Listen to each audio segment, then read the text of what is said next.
할렐루야. 작은 예수교회 이영종 목사입니다. 날씨가 더운데 고생들이 많으시죠? 그래도 이 시간에 저희들이 마음을 다하여 영상 설교에 집중하기를 원합니다. 제가 기도하겠습니다. 고마우신 아버지 하나님, 이 시간에 하나님의 말씀을 듣기를 원합니다. 아버지 하나님, 이 예배 가운데 주님이 임재하여 주시고 이 설교를 듣는 그곳이 어디든 또 어떤 상황에 있든 주님 이 설교 말씀을 통하여 하나님의 은혜를 내려주시고 하나님의 뜻을 보여주시옵소서. 사람의 힘으로는 아무것도 할 수 없지만 하나님은 다 하실 수 있다 하셨사온데 주님 이 예배 가운데 이 설교 가운데 기름을 부어 주시옵소서. 예수님의 이름으로 기도하였습니다. 아멘. 오늘은 창세기 41장 1절로 16절, 37절로 45절을 봉독하도록 하겠습니다. 제가 읽도록 하겠습니다. 창세기 41장 1절. 만 2년 후에 바로가 꿈을 꾼즉 자기가 나일 강가에 서 있는데 보니 아름답고 살진 암소 7암소가 강가에서 올라와 갈밭에서 뜯어먹고 그 뒤에 또 흉하고 파리한 다른 7암소가 나일 강가에서 올라와 그 소와 함께 나일 강가에서 서 있더니 그 흉하고 파리한 소가 그 아름답고 살진 7숫을 먹은지라. 바로가 곧 깨었다가 다시 잠이 들어 꿈을 꾸니 한 줄기에 무성하고 충실한 7이삭이 나오고 그 후에 또 가늘고 동풍에 마른 7이삭이 나오더니 그 가는 7이삭이 무성하고 충실한 7이삭을 삼킨지라. 바로가 깬즉 꿈이라. 아침에 그의 마음이 번민하여 사람을 보내어 애굽의 점술가와 현인들을 모두 불러 그들에게 그의 꿈을 말하였으나 그것을 바로에게 해석하는 자가 없었더라. 술 맡은 관원장이 바로에게 말하여 이르되 내가 오늘 내 죄를 기억하나이다. 바로께서 종들에게 놓아사 나와 떡 굽는 관원장을 신이 대장의 집에 가두셨을 때에 나와 그가 하룻밤에 꿈을 꾼즉 각기 뜻이 있는 꿈이라. 그곳에 신이 대장의 종된 히브리 청년이 우리와 함께 있기로 우리가 그에게 말하며 그가 우리의 꿈을 풀되 그 꿈대로 각 사람에게 해석하더니 그 해석한 대로 되어 나는 복직되고 그는 매달렸나이다. 이에 바로가 사람을 보내어 요셉을 부르매 그들이 급히 그를 옥에서 내놓은지라. 요셉이 곧 수염을 깎고 그의 옷을 갈아입고 바로에게 들어가니 바로가 요셉에게 이르되 내가 한 꿈을 꾸었으나 그것을 해석하는 자가 없더니 들은즉 넌 꿈을 들으면 능히 푼다 하더라. 요셉이 바로에게 대답하여 이르되 내가 아니라 하나님께서 바로에게 편안한 대답을 하시리이다. 37절로 45절을 묵독하도록 하겠습니다. 37절. 바로와 그의 모든 신하가 이 일을 좋게 여긴지라. 바로가 그의 신하들에게 이르되 이와 같이 하나님의 영에 감동된 사람을 우리가 어디 찾을 수 있으리요 하고 요셉에게 이르되 하나님이 이 모든 것을 내게 보이셨으니 너와 같이 명철하고 지혜 있는 자가 없도다.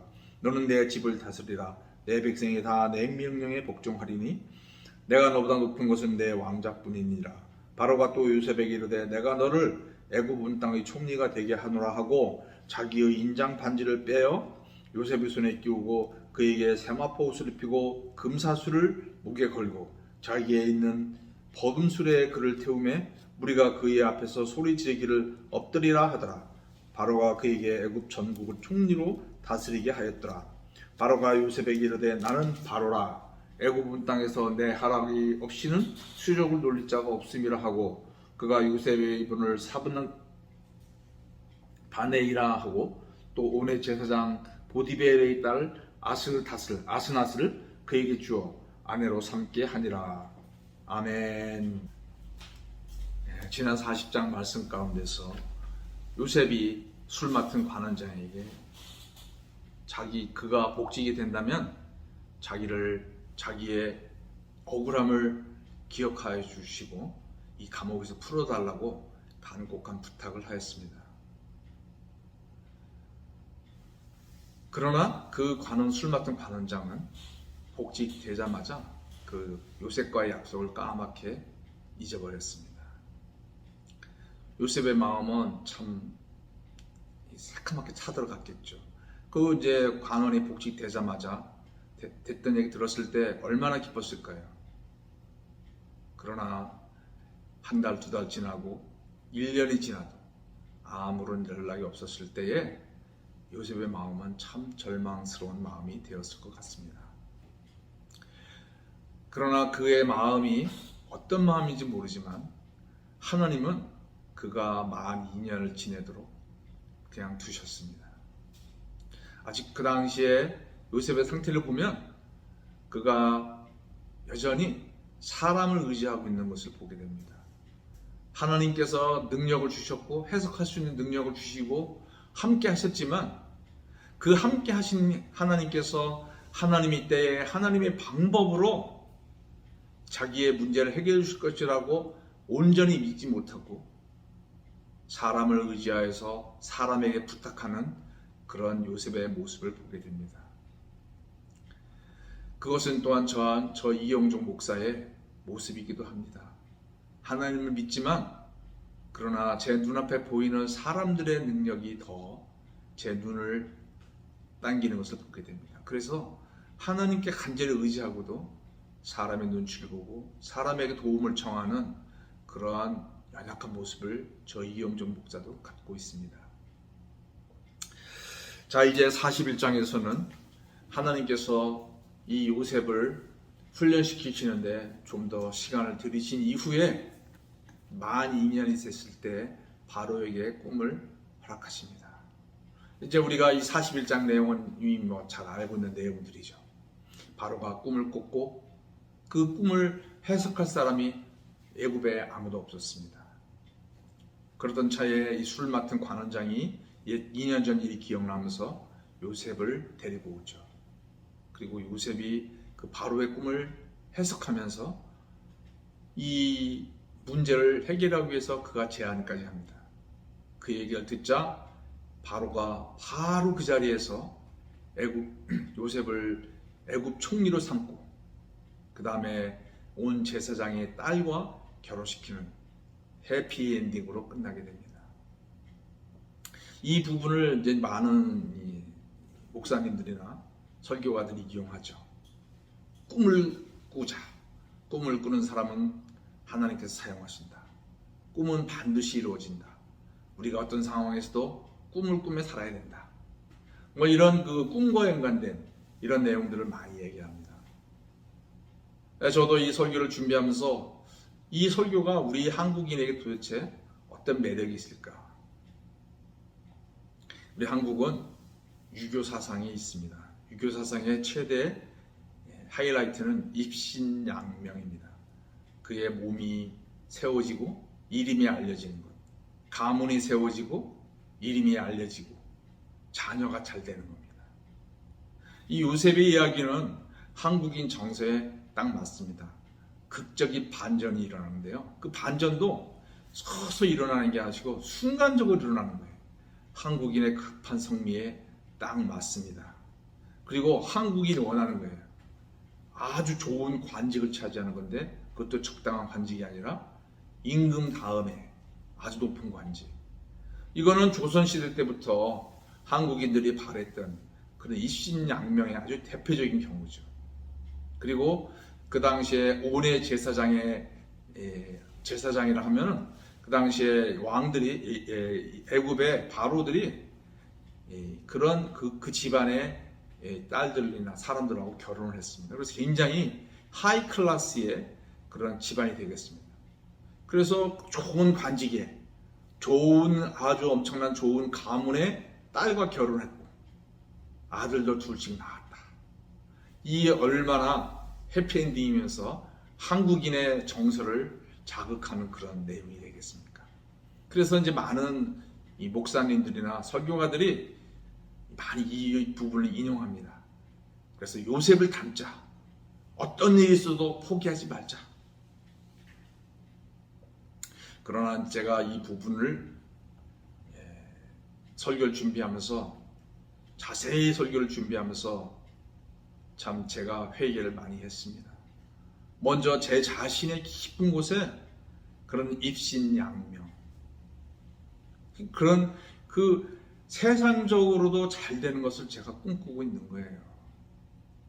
제가 제 이름이 드러나고 제가 하는 일이 잘 되고 우리 자녀들이 잘 되고. 제가 젊은 날부터 제 마음에 꿈꿨던 것들, 믿음의 명가를 이루자, 믿음의 명품 가정을 이루자. 그 당시 그게 얼마나 좋게 들렸는지요. 그러나 이 성경 말씀은 우리의 꿈을 자극하고 그런 이 세상의 문화를 얘기하는, 성공을 얘기하는 것이 아닙니다. 제가 한번 우리 이 설교를 들으신 성도 여러분들과 함께 좀 자세하게 묵상을 해보도록 하겠습니다. 먼저 이 요셉이 꿈을 꿨기 때문에 그 꿈을 이루어 주셨냐. 우리는 꿈을 꾸자, 그러면 하나님이 이루어 주실 것이다 라고 그러지만 사실 요셉에게 꿈을 주신 분은 하나님이세요. 그리고 이 과정을 보면 요셉이 꿈을 꿨기 때문에, 꿈을 계속 지키고 있었기 때문에 된 게 아닙니다. 먼저 하나님께서 꿈을 주셨고 그 다음에 어떻게 하나님께서 그 꿈을 이루어 가시는지에 대해서 기록하는 것이 성경입니다. 성경은 인간의 휴먼 스토리가 아니라 하나님의 스토리입니다. 하나님께서 어떻게 시작해서 어떤 과정을 거쳐서 하나님께서 이루어 가시는가. 요셉이 어떻게 자기의 꿈을 이뤘나, 이것을 기록하는 것이 아닙니다. 혹시 성도 여러분 중에서도 만약에 그런 쪽으로 요셉을 기억하고 있으시다면 이 부분을 한번 자세히 묵상해 보시기 바랍니다. 하나님께서 요셉이 사람에게 부탁을 했어요. 도와달라고. 그러나 하나님은 그것을 거부하십니다. 요셉이 사람의 힘으로 되는 게 아닌가 보다 깨닫는 게 2년 걸린 거예요. 성도 여러분, 삶 가운데서 아직도 사람을 의지하고 있는 어떤 그런 부분들이 있습니까? 어려움이 생기면 내가 누구한테 부탁해 볼까? 누구한테 사정해 볼까? 물론 우리가 그럴 수도 있겠지만, 그러나 성경은 하나님이 역사하시는 것을 경험할 그런 것들을 원하시는 거예요. 그건 너무 무책임하게 보이십니까? 그렇다면 아직은 여러분이 성숙한 상태에 들어가지 못했다고 보셔도 좋을 것 같습니다. 어쨌거나 하나님께서 이제 바로의 처음에는 관원을 통해서 꿈을 주셨지만 이제는 바로에게 꿈을 주십니다. 그것도 2번씩이나. 하나님께서 자신의 계시를 그 왕에게 알리신 거예요. 그래서 왕이 애굽의 유명한 그런 술사들과 박사들과 지혜들을 다 모아서 꿈을 해석해달라고 그래요. 그전에는 이 사람들이 꿈을 해석했습니다. 나중에 보면 알지만 모세가 지팡이로 던졌을 뱀이 되겠을 때 애굽에 있는 술사들도 지팡이를 던졌을 때 뱀이 됐어요. 그래서 이 사람들도 다 그런 그 꿈을 해석해 줄 수 있는 사람인데 하나님께서 그들의 꿈의 해석을 다 막아버리셨습니다. 그래서 이들도 평소에는 자기 나름대로 어떤 꿈에 대한 해석이 자신이 있었는데 갑자기 해석할 수 있는 능력이 사라져버린 거예요. 하나님께서 바로에게 아무도 해석하지 못하게끔 막으신 거죠. 만약에 그때 누군가라도 해석을 엉터리라도 했다면 바로가 아마 그의 얘기를 그냥 들었을 거예요. 그러나 하나님께서는 그 사람들의 생각을 다 막아버리신 거예요. 한 사람도 예외 없이 거기에 온 사람들은 내노라고 하는 뛰어난 석학들과 지혜자들입니다. 근데 하나님께서 그 바로의 꿈에 대해서 누구도 감히 해석을 하지 못하게끔 그런 마음을 갖게 하신 거예요.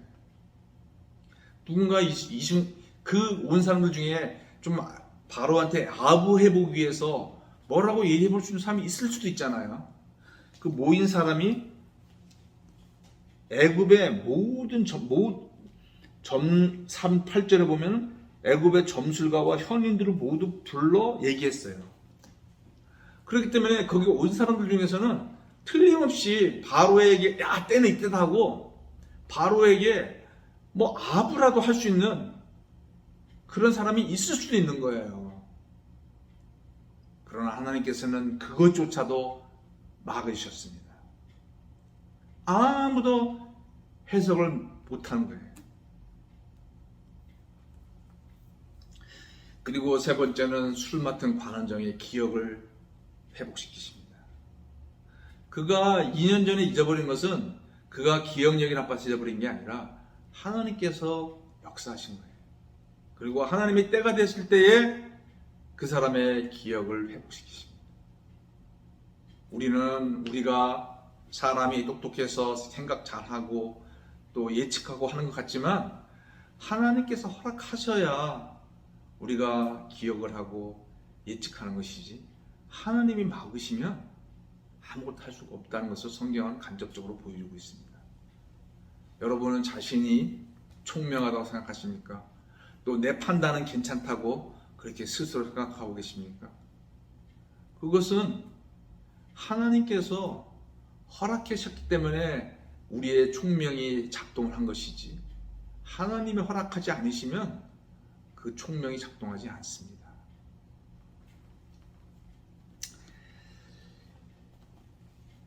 자, 그리고 바로가 요셉의 해석을 들었을 때 놀랐습니다. 그런데 요셉은 해석만 할 뿐이 아니라 제안까지 해요. 한 사람을 세워서 7년 동안 어떻게 하라고 자세한 제안을 합니다. 자기를 세우라고 얘기한 게 아니에요. 한 사람을 세우라고 그랬거든요. 그랬는데 바로가 바로 요셉을 세웁니다. 여러분 한번 생각해 보세요. 아니, 우리나라 대통령이 아주 어려운 국정 문제를 고민하고 있는데요. 아무도 해결 못해요. 그런데 탈북자 출신의 어떤 사람이 막 해결책을 막 제시하는 거예요. 혹시 이걸 들으신 탈북자 분이 계시면 오해는 하지 마십시오. 하나의 그냥 예를 들기 위해서 쓰는 겁니다. 그랬더니 이 대통령이 당신이 그럼 국무총리 하시오. 당신이 하면 좋겠어. 이렇게 했을 때 우리나라 강요들이 또 우리나라 언론에서 박수 치겠습니까? 아니, 그 검증되지 않은 사람을 어떻게 그것도 국가의 전반을 관리한 총리로 세웁니까? 막 반대하겠죠. 엄청난 반대가 있을 거예요. 그런데 이 요셉이 뭡니까? 히브리 사람이고요. 노예 출신이고 방금 전까지 감옥에 있던 사람이에요. 그리고 죄명이 뭡니까? 강간미수범이에요. 에이? 아니, 강간미수범을 했던 사람을 총리로 세운다고? 요새 같으면 뭐 말도 아니고 난리가 나는 거죠. 강간미수범에다가 애국 사람도 같은 민족도 아니고 나이도 어려요. 30세밖에 안 돼요. 사회 경험도 없고 인생 경험도 없는 사람을 그 국가를 다스리는 그 국무총리로 세운다고요? 저도 반대할 거예요. 피켓 시위 할지도 모릅니다. 촛불 집회 할지도 모르죠. 그런데 바로가 뭐 멍청해서 그런 제안을 했을까요? 아니죠. 그 바로의 뒤에 하나님이 계십니다. 그리고 바로가 그걸 제안했을 때에 거기 함께 있던 37절, 바로와 그의 모든 신하가 이 일을 좋게 여긴지라. 신하들도요, 아무도 반대를 안 한 거예요.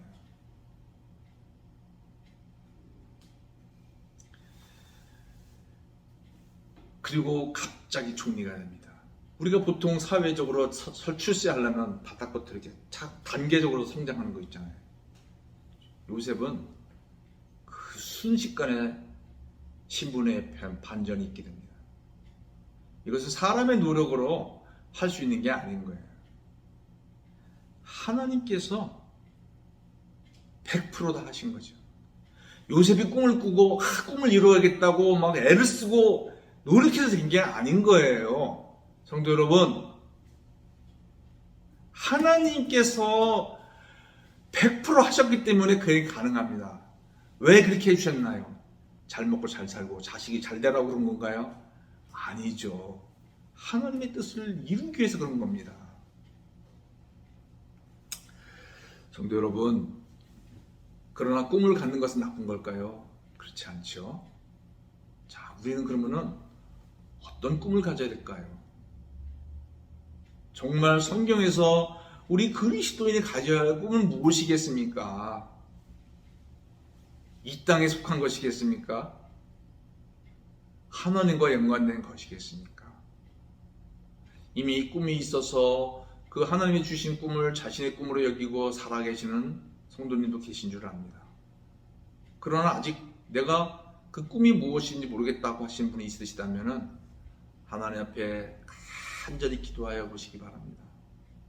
간절하게 정말 그 기도하시고 그 순종할 수 있는 꿈을 달라고 간절히 기도하여 보시는 성도님이 되어 보시기 바랍니다. 그러면 하나님께서 반드시 여러분에게 그 꿈을 주실 줄로 믿습니다. 성도 여러분, 요셉의 이야기는 그냥 먼 옛날에 애굽에서 일어났던 그런 우리와 동떨어진 그런 이야기가 아닙니다. 성경은 모든 사람을 위해서 기록한 귀한 책입니다.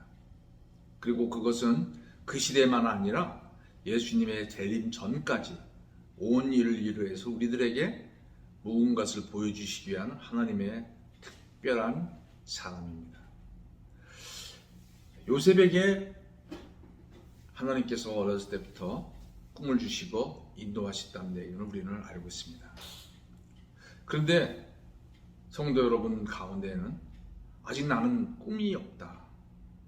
하나님께서 내게 주신 그 사람이 주는 꿈, 세상에서 말하는 그런 꿈이 아니라 하나님이 나에게 주신 꿈이 아직 나에게 없다고 한다면 먼저 정말 깊이 자신에게 질문을 하여 보시기 바랍니다. 그것은 먼저 나는 정말로 거듭났나? 나는 정말 구원받은 사람인가?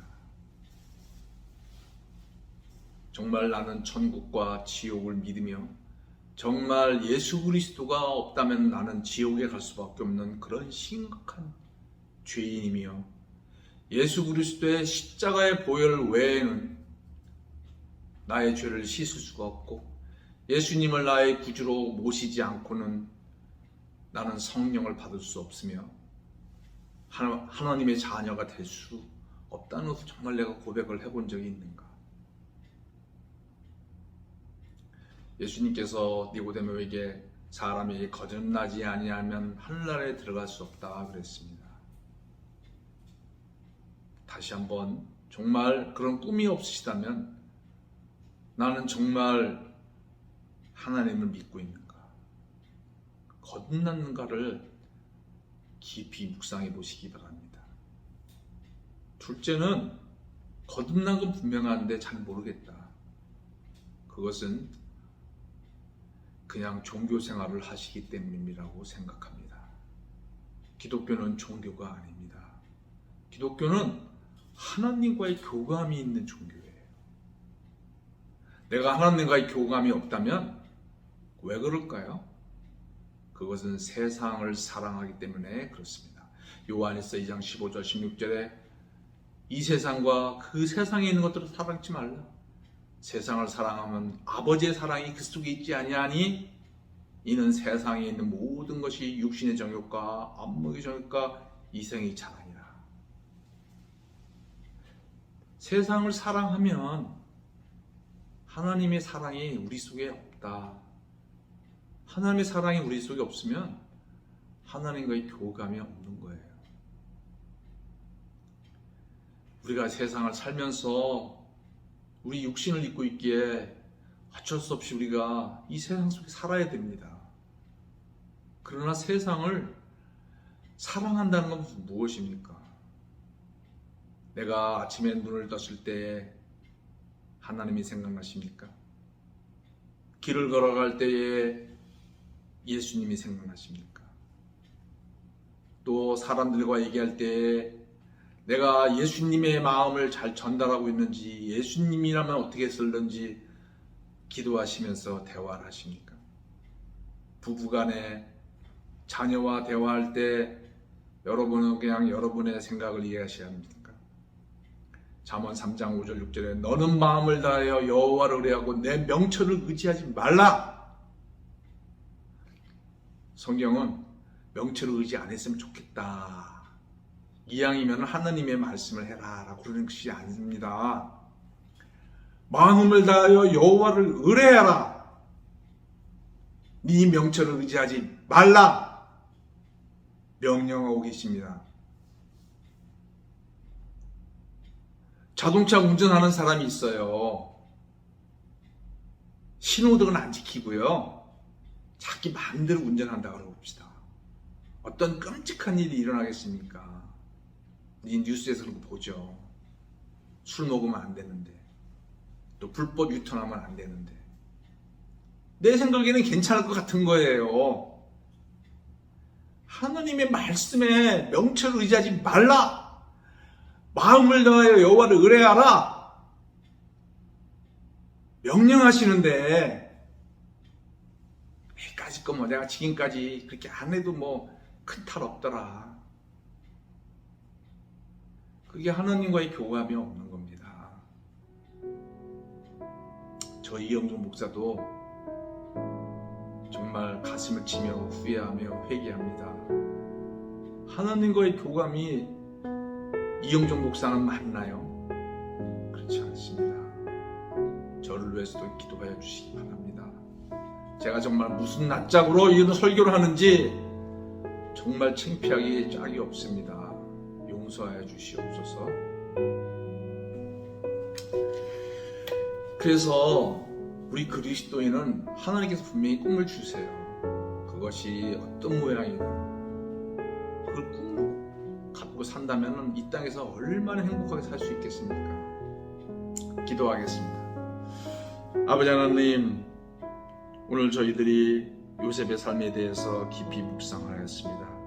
요셉이 꿈을 가졌기에 그 꿈을 이루어 주신 것이 아니라 꿈을 주신 분은 하나님이시고 하나님께서 100% 다 이루어 주신 것을 저희가 알게 되었습니다.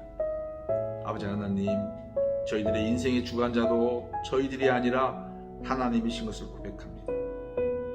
아버지 하나님, 또한 저희들에게도 꿈을 꾸게 하여 주시옵소서. 꿈을 허락하여 주셔서 이 땅에 헛된 것을 위해 살지 아니하고 하나님이 주신 꿈을 위해 살아갈 수 있도록 도와주시옵소서. 주님께 모든 것을 탁하오며 예수님의 이름으로 기도하였습니다. 아멘.